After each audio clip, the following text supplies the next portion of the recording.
Hello बच्चों, welcome to निष्ठा kids study.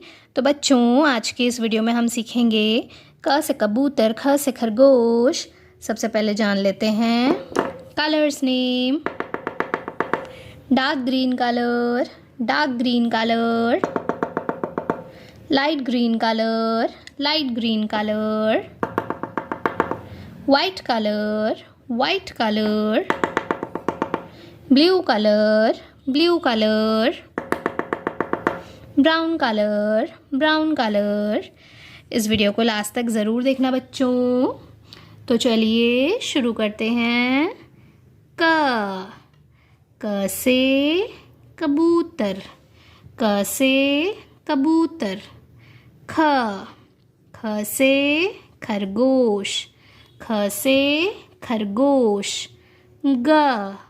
ग से गमला, ग से गमला। घ से घड़ी, घ से घड़ी।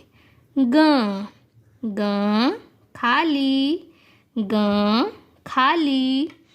च से चम्मच, च से चम्मच। छ से छतरी, छ से छतरी।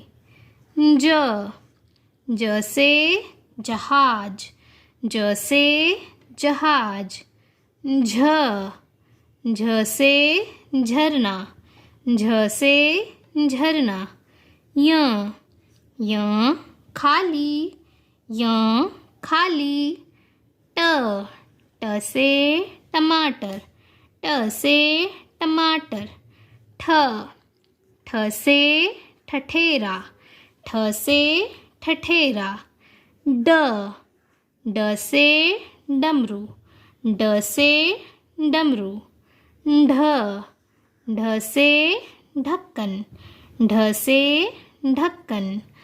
अण खाली, अण खाली। त से तरबूज, त से तरबूज। थ से थर्मस, थ से थर्मस। द से दवात, द से दवात। ध से धनुष, ध से धनुष। न से नल, न से नल। तो बच्चों, चैनल को सब्सक्राइब करना मत भूलना और वीडियो को लाइक भी कर देना। बाय।